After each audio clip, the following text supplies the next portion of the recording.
इशारा समझोगे? थक गए हो? फिर जोर से बोलो यार। इशारा समझोगे? इशारा समझोगे? क्यों मौके बदला? हबशे के बिलाल ने तपते हुए कोलों पर तड़प तड़प के उसकी चर्बी ने कोयलों को राख बना दिया। बिलाल ने मौकिफ नहीं बदला, नहीं बदला, नहीं बदला। ठोकर मार के उमैया पूछता है, बिलाल फिर उसका नाम लेगा? और बिलाल कहता है, उसको मानने का जितना मजा आज आया है ना, आज तक आया ही नहीं।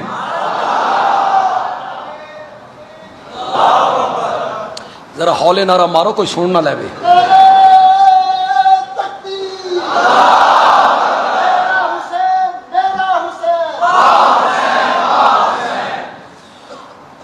चमक उठा जो सितारा तेरे मुकद्दर का।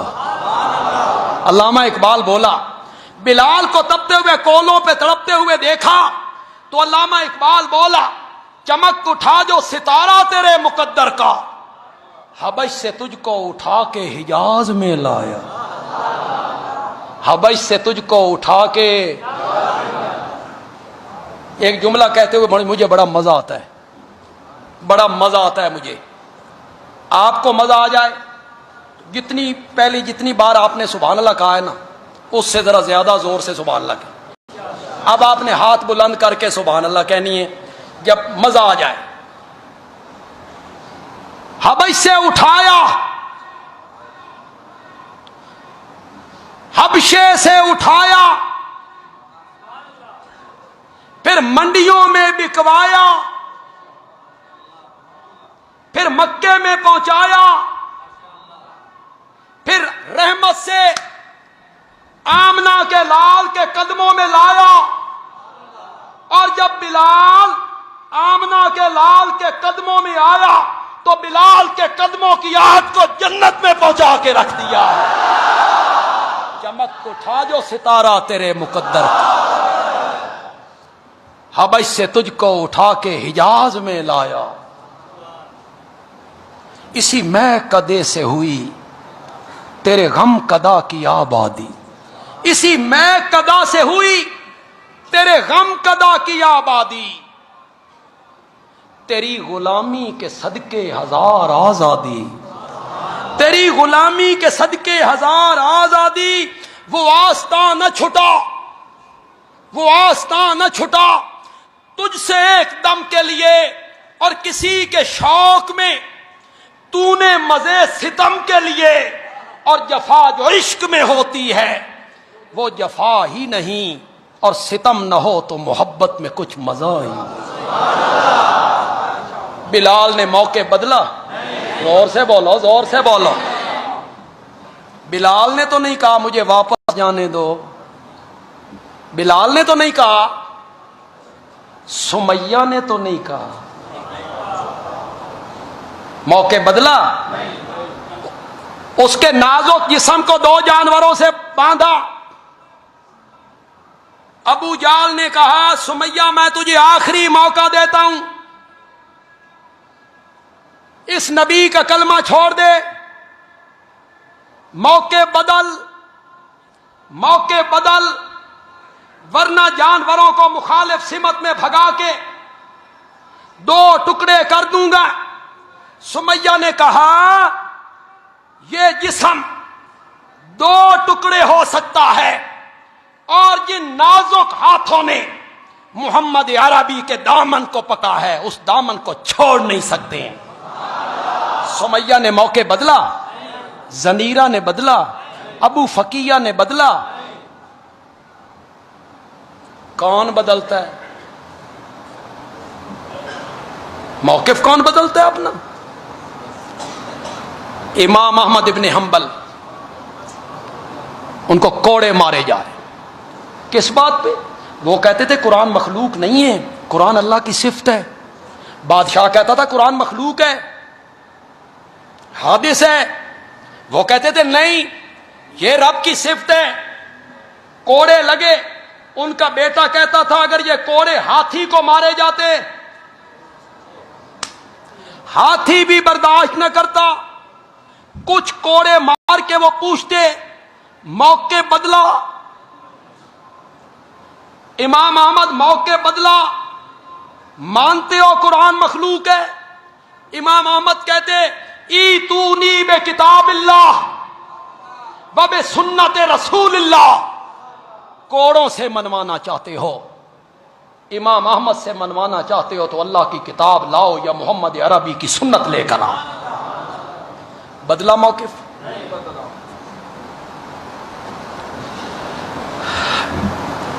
ये तो हुसैन है, अल्लाह करे आप मेरा इशारा समझें। और ये तो हुसैन है, ये तो मेरे नबी का नवासा है, ये तो राकिब बरदोश रसूल है, इसके मुंह में तो मेरे नबी की लुआब है, इसकी जबान को तो मेरे नबी ने चूमा है, ये तो फातिमा का दिल बंद है, ये तो हैदर करार का फर्जंद है। और हिंदुस्तान के जिस आलिम का नाम हुसैन के नाम पर रखा गया था,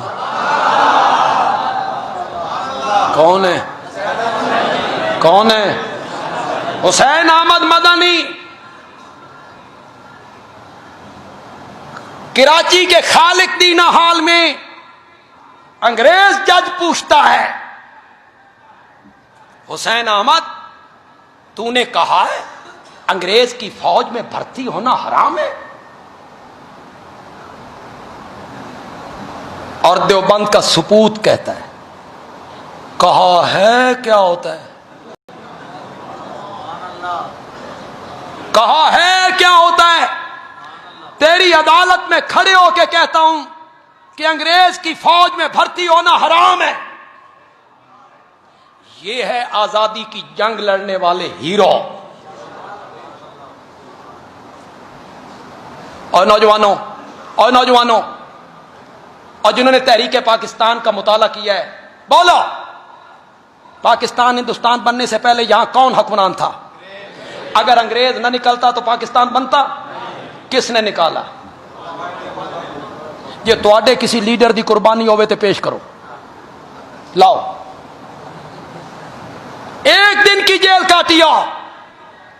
हमारे उलमा को देख, दिल्ली से लेकर काबल तक हर दरिया पर हर दरख्त पे उनकी लाशें लटक रही थी, चूने की भट्टियों में जलाया गया। मौलाना अबुल कलाम आजाद इसी खालिक दीना हाल में जब अंग्रेज ने पूछा अबुल कलाम, चुप करके कोई जवाब, अबुल कलाम कोई जवाब। लीडर ने कहा जनाब आपसे मुखातिब हैं, बोलो ना कि मैं हाजिर हूं। मौलाना अबुल कलाम आजाद ने लापरवाही से कहा इसको कहो मेरा वो नाम ले जो मेरे मां बाप ने रखा है। अबुल कलाम तो लोग मुझे कहते हैं मेरे कलाम की वजह से, तकल्लुम की वजह से, कि क्या नाम है आपका? अहमद मुहियुद्दीन। अंग्रेज ने लिखा, जज ने, अहमद मुहियुद्दीन। वालिद फुलान, उसने लिखा। कौम सैयद, उसने लिखा। पेशा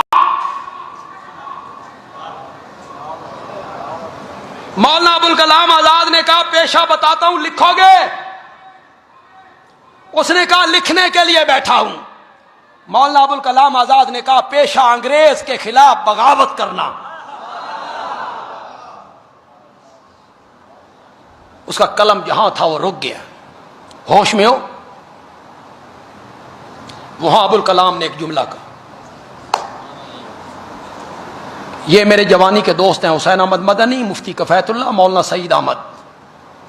जवानी के दोस्तों से दोस्तों की बातें पोशीदा नहीं होती।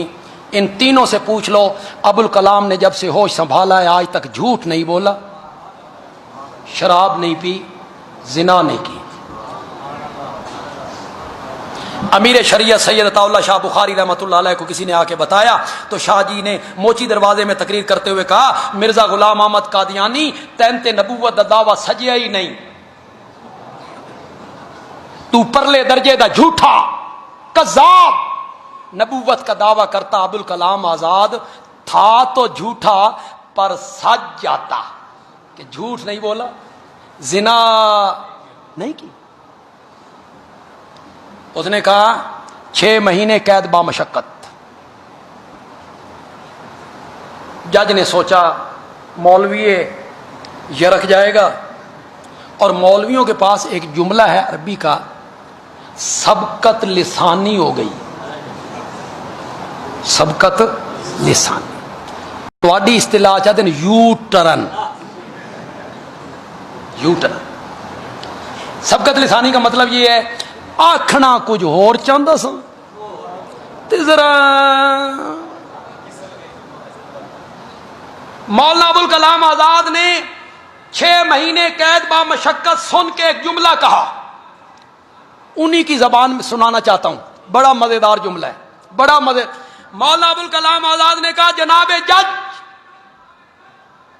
6 महीने कैद बामशक्कत लिखते हुए जितनी हरकत तेरे कलम में पैदा हुई है, मेरा रब गवाह है, सजा सुन के इतनी हरकत मेरे दिल में पैदा नहीं हुई। मौके बदलो, पीछे हटे। मौलाना हुसैन अहमद, इसकी सजा फांसी है। कहा है क्या होता है, इसकी सजा फांसी है। मौलाना मदनी ने बगल से लट्ठा निकाला, देवबंद से साथ लाए थे, मेज पे बिछाया, फरमाया सजा जानता था तभी तो कफन साथ लेके आया।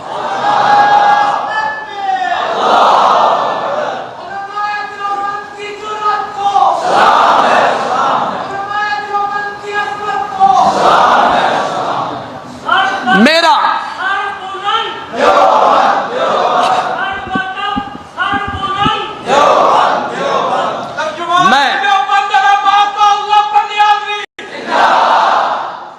मेरा आपसे सवाल है, अल्लाह को हाजिर नादिर जान के कहो, अगर आगे कुफ्र होता, बातिल होता, शरीयत बदल रही होती, हजरत अली का दिल बंद, फातिमतुज़ ज़हरा का फरजंद, आमना के लाल का नवासा, आगे बढ़ता या पीछे हटता? लेकिन हजरत हुसैन क्या कह रहे हैं? हजरत हुसैन का दामन बचाओ। जिस तरह तुम पेश करते हो इस वाकया को, हजरत हुसैन का दामन नहीं बचता। मेरा मौके मानो, मैं सच्चा मुहिब हूं हजरत हुसैन का। मैं उनके दामन पे किसी छींटे को नहीं आने दूंगा इंशाअल्लाह। मुझे वापस जाने दो, मुझे इस्लाम की सरहदों पर पहुंचा दो। कहां पहुंचा दो? मैं जिहाद करते हुए अल्लाह के रास्ते में जान अल्लाह के सुपुर्द कर दूं। किसकी सरहदें? खलीफा कौन था? उसकी सरहदें कौन सी बन गई हैं? उठाओ अगर ये जुमले ना हो। तीसरी शर्त 20 किताबों ने लिखी, या मुझे यजीद के पास ले चलो, फाहुआ इब्न अम्मी, वो मेरे चचा का बेटा है, फाजाओ यदी अला यदी ही, मैं अपना हाथ उसके हाथ पे रखने के लिए तैयार हूं। ये तीसरी शर्त किताबों में न हो, तिबरी ने न लिखी हो, मुल्ला बाकिर मजलिसी ने न लिखी हो, एलामुल वरा में न लिखी गई हो, कश्फुल गुम्मा में न लिखी गई हो, अल इरशाद में न लिखी गई हो, जो मर्जी सजा दो। ये तीसरी शर्त मानी गई। तीसरी शर्त ठीक है। अब अलकरा से कूफे वाला रास्ता छोड़ दिया, रास्ता कौन सा ले लिया? मक्के से कूफे आओ तो रास्ते में करबला नहीं आती, मक्के से दिमिश्क जाओ तो रास्ते में क्या आती है? जी। अब ये जा रहे हैं दिमिश्क। दिमिश्क किसका दारुल हुकूमत है? यजीद का। ये जो 60 कूफी हैं ये हजरत हुसैन के काफिले के साथ। अब मेरी बात को आपने गौर से सुनना। और वो जो चौधरी थे, वो खत लिखने वाले, वो इब्ने साद के दस्ते में, वो यजीद ने भेजा था, यजीद ने भेजा था इब्ने साद का दस्ता, वो उसमें। अब ये सारे करबला की तरफ जा रहे हैं। यहां पड़ाव करते हैं ना, इब्ने साद का दस्ता जरा फासले पे अपने खैमे गाड़ता है कि यहां मस्तूरात हैं, खवातीन हैं, खानदान अली की मुकद्दस तरीन औरतें, तो वो जरा दूर खैमे डालते। ये जो 60 कूफी थे ना, और वो जो चौधरी थे जिन्होंने खत लिखे और मोहरें उसके ऊपर लगी हुई थी, इन्होंने सोचा कि अगर हुसैन यजीद के पास पहुंच गए तो हमारा बना बुनाया जाल तार तार हो जाएगा।